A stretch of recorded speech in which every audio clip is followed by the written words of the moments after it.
Over 200 years ago, there was a revolution, an American Revolution, an event that literally changed the course of history.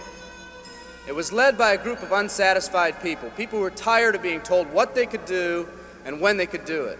People were fed up with their lack of choices and their lack of personal freedoms. People fed up with their lives being controlled by others. Fed up with being oppressed, fed up with being manipulated. They finally said, enough, I've had it, and I'm not going to live like this anymore.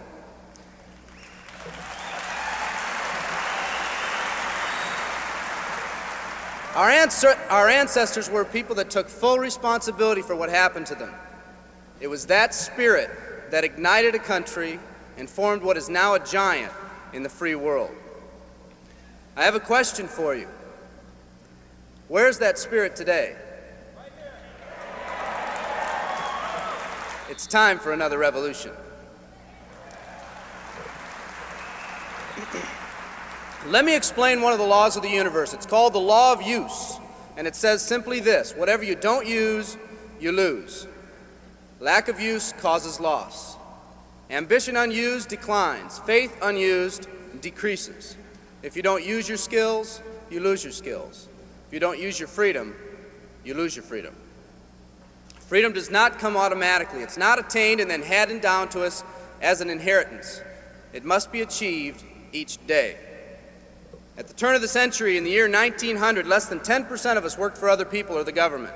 Over 90% of us were self-employed. We were an independent people. In 1980, only 80 years later, over 90% of us worked for the other people or the government. Less than 10% of us were self-employed. We changed from an independent people to a dependent people. We'd slowly shifted from a people who took full responsibility for everything that happened to them to a people who've become talented and practiced at the art of blaming others for their problems.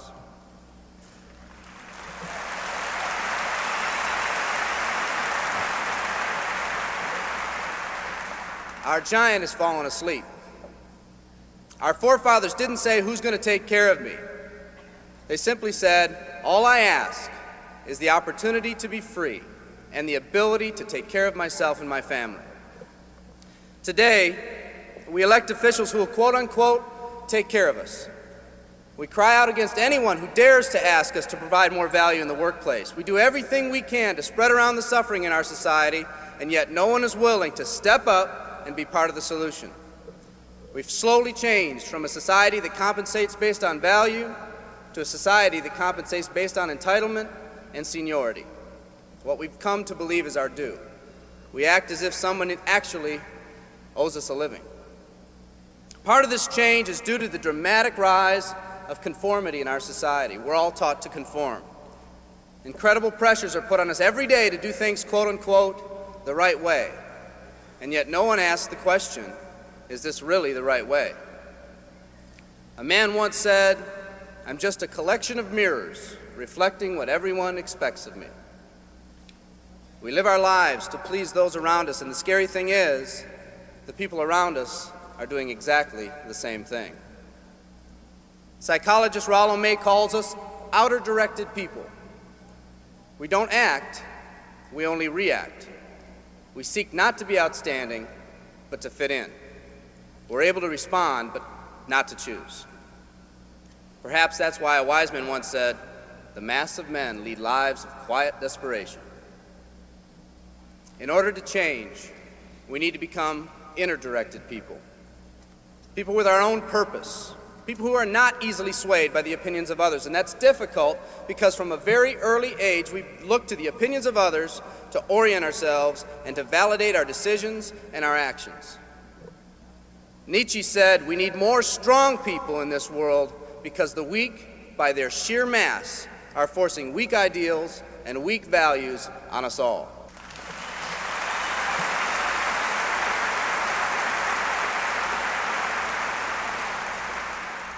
Today's massive social and economic changes are waking this slumbering giant. Some people may not be ready right now for the changes happening today in today's society. It doesn't matter if they're ready or not. An old proverb says, if a man wants his dreams to come true, he must first wake up.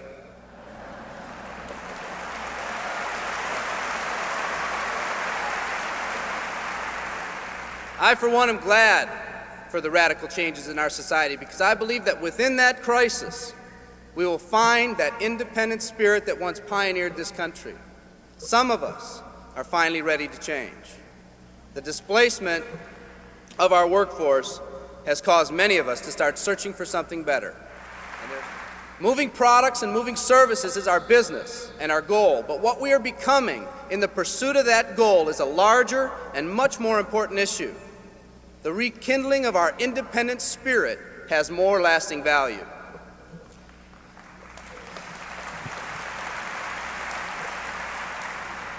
There's no more noble a business than the business that encourages the development of people. Every living organism has one and only one central need in life: to fulfill its own potentialities. The acorn becomes an oak, the puppy becomes a dog, and that's all that's required of the oak and the dog. But the human being's task in fulfilling his or her nature is much more difficult.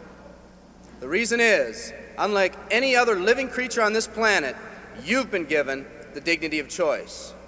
You'll not grow like a tree. You'll grow only as you plan and choose to grow. When a person chooses to live, two things happen. First, assuming responsibility for themselves takes on a whole new meaning. They accept responsibility not as something they've been saddled with, but as something they themselves have chosen. The second thing that happens is that discipline from the outside is replaced by self-discipline.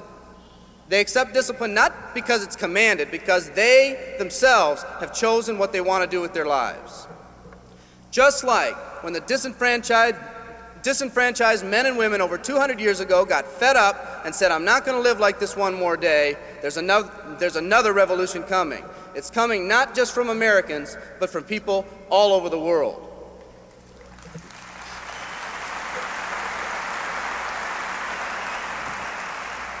It's coming from people who've been oppressed in meaningless jobs, from people who've been unjustly held back, from people who've been slighted or ignored, from people who've had their hopes crushed time and time again by the circumstances around them, from people who've been playing in a game where the rules weren't the same for everyone, from people whose dreams have almost died by the methodical dripping of negative and pessimistic forces, people who've just been waiting for the right opportunity to present itself, an opportunity that they could hold on to, believe in, a place where people believed in them. I hear the rumbling of this coming revolution every day. The old rules are changing, and society is finally ready for that change. Will people try to persuade you not to rise up? Yes, they will, and sometimes with the best of intentions. But we must fight anyone or anything that tries to influence us against our freedom. And they'll try. Believe me, they'll try.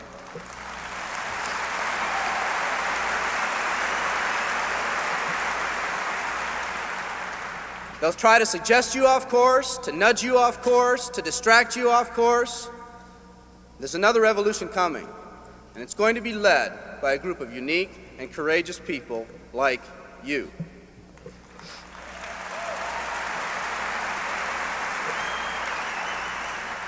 People who've had it with the way things are. People who've picked out their mountain in life and said, "I'm going to the top." And if someone tells you you can't climb mountains, you don't have any experience. You tell them, "I'm going to the top."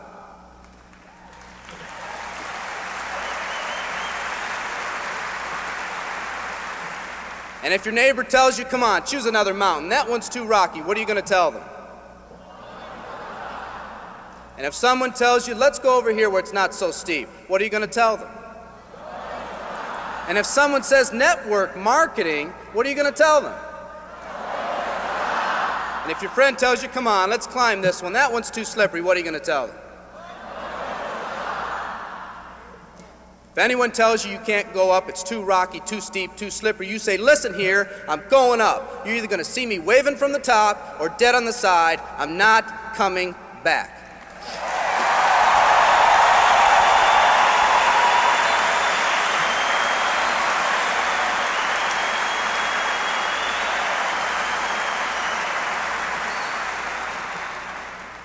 There's something about the do-or-die attitude. It's almost like when someone has a do-or-die attitude, time, fate, and circumstances seem to get together, have a hasty conference, and say, they say they're going to do it or die.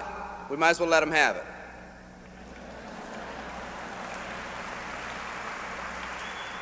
The People in this arena are special. You're special because you've already rekindled that independent spirit. You've already said that you're not going to conform to negative pressures around you. You've all said enough, I've had it, and I'm not living like this anymore.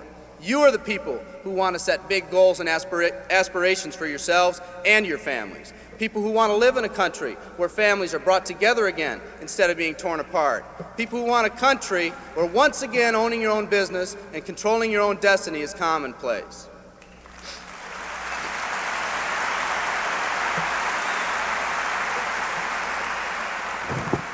People who want a country where every man, woman, and child is treated with equal respect and dignity.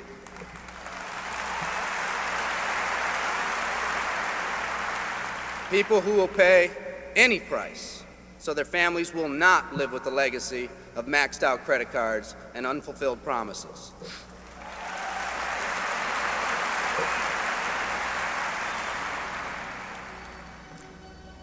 Today, we stand at the genesis of a new revolution, and people like you are going to lead it. Theodore Roosevelt said these words decades ago, and I think they're particularly appropriate today. He said, "We see across the dangers of the great future, and we rejoice as a giant refreshed. The great victories are yet to be won, the greatest deeds yet to be done. I've dreamt of a company that can give us the opportunity to make these dreams come true by allowing us all to fulfill our own true potential. I love you all. Thank you very much."